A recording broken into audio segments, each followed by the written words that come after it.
তো আল্লাহ রাসূল দুনিয়াতে আসলেন, আসার পরে জন্মের পর থেকে নিয়ে 40 বছর পরিপূর্ণ হওয়ার আগ পর্যন্ত মানুষকে বলেন নাই যে এই কাজটা করো, ভালো, এটা ভালো কাজ।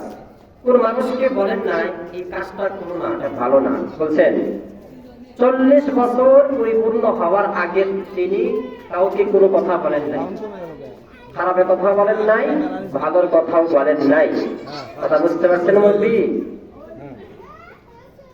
তো রাসূলের যখন বয়স 40 পরিপূর্ণ হলো, 41 পা রেখে আল্লাহ তাআলা যে মিশন নিয়ে আমাদের রাসূলকে দুনিয়াতে প্রেরণ করছেন, সেই মিশন আল্লাহ তার করতে বললেন। কি মিশন? তো তখন 41 বছরে আমার রাসূল পা রাখলেন, তখন আল্লাহ তাআলা বললেন, হে আমার বন্ধু হাবিব, আমি আপনাকে যে মিশন নিয়ে দুনিয়াতে পাঠাইছি, আপনি আপনার মিশন, আপনার কাজ, আপনার দায়িত্ব আপনি পালন করা শুরু করে দেন। কি দায়িত্ব? এখন থেকে আপনি মক্কার মানুষদেরকে বলেন, লা ইলাহা ইল্লাল্লাহ, নাই কোনো মাবুদ এক আল্লাহ ছাড়া। এই দাওয়াতটা আপনি মানুষকে পৌঁছায় দেন। দ্বিতীয় নাম্বার দাওয়াত, মুহাম্মাদুর রাসূলুল্লাহ। আজকে থেকে মানুষ, হে মানব জাতি, আমি আজকে থেকে শুধু মুহাম্মদ না, মুহাম্মাদুর রাসূলুল্লাহ সাল্লাল্লাহু আলাইহি সাল্লাম, আজকে থেকে আমি আল্লাহর রাসূল। বুঝতে পারছেন? এই দুইটা দাওয়াত যেই আল্লাহ তার হাবিব বন্ধুকে পাঠাইছেন। তো এই দাওয়াত শুনে মক্কার মানুষেরা বলল, মুহাম্মদ একজন ভাবি ছিল, আজকে আবার মুহাম্মদ কোন খোদার দাওয়াত করে নতুন এক খোদা আবিষ্কৃত করতেছে। কারণ ওই সময়ের মানুষ ছিল 3 ধরনের মানুষ ছিল, চিত্তবাদী, চিত্তবাদী, বহুবাদী। চিত্তবাদী বলা হয় যারা 2 খোদা বিশ্বাসী ছিল, তারা হলো কি খ্রিস্টান, তারা কি ইহুদি, যারা চিত্তবাদী। আর যারা চিত্তবাদী 3 খোদায় বিশ্বাসী ছিল, তাদেরকে বলা হয় খ্রিস্টান। যারা বহুবাদী, এদেরকে বলা হয় হিন্দু। তো এই 3 শ্রেণীর মানুষ রাসূলকে বলল যে আজকে মুহাম্মদ কোন খোদার দাওয়াত দেয়। হিন্দুরা তাদের রেডিমেড 360টি মূর্তি তাদের কানে কাজ রাখত, করত উলঙ্গ করে। কারণ খোদাও উলঙ্গ, খোদা যেহেতু উলঙ্গ, বান্দাও উলঙ্গ হয়ে কপ করতে, নাউযুবিল্লাহ।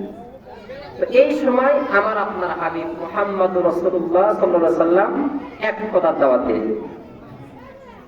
কিন্তু রাসূল তার কাজ চালাইতেছে, রাত দিন যায়, তিনি কাজ বন্ধ করেন না। তার মিশন যেটা নিয়ে নামছে সেটা চালাইতে আছে। তো কাফেরদের মধ্যে তারা শীর্ষস্থানীয় লিডার, সর্দার, তারা পরামর্শ করে রাসূলের দরবারে গিয়ে বলল, মুহাম্মদ তুমি কোন খোদার দাওয়াত দাও? তুমি কি এতদিন ভালোই ছিলা? তুমি সম্ভবত পাগল হয়ে গেছো, অসুস্থ হয়ে গেছো, নাউযুবিল্লাহ, তুমি ধ্বংস হয়ে গেছো। কেন?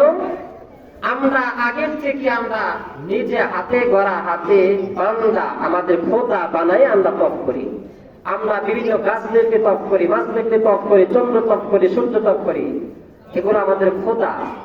তো আমাদের রেডিমেড 360 জন খোদা আছে, এর ভিতরে তুমি একজন খোদার দাওয়াত দাও। এক খোদার দাওয়াত দেওয়া মানে কি আমাদের মধ্যে একটা ফাটল সৃষ্টি করে দেওয়া। তো তুমি যে তাদের ভালো ছিলা, আমরা তোমাকে আল আমিন উপাধিতে রাখছি, আর তুমি আজকে এমন ফাটল সৃষ্টি করতেছো, আমাদের খোদার মুখে তুমি চুন কালি মাথাইতে চাইছো, তুমি নিশ্চিত ধ্বংস হয়ে গেছো, নাউযুবিল্লাহ।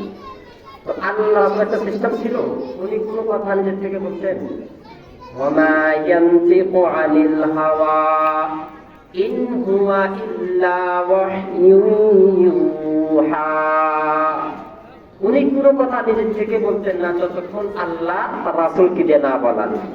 তো আল্লাহ বললেন, হাবিব আপনি চুপ থাকেন, ওরা আপনারে বলে আপনি ক্ষতিগ্রস্ত হয়ে গেছেন, আপনার জবাব দেওয়া লাগবে না, আমি স্বয়ং নিজে আল্লাহ জবাব দেব। সুবহানাল্লাহ। তখন আল্লাহ তাআলা তাদের দাঁত ভাঙ্গা জবাব দেওয়ার জন্য আমার তেলাওয়াতকৃত সূরাতুল আসর আল্লাহ নাযিল করেন। বুঝতে পারছেন? এই হলো নাযিল হওয়ার কারণ বললাম। এখন নাজিল হওয়ার পরে আল্লাহ কি জবাব দিলেন? এখানে আল্লাহ তাআলা একটা কসম করছেন, চারটা কর্মসূচি দিয়েছেন। খুব খেয়াল করে শুনবেন। আমি বলছি, আমি সংক্ষিপ্ত কথা বলবো, তবে খুব জরুরি কথা হবে, খুব দামি কথা হবে।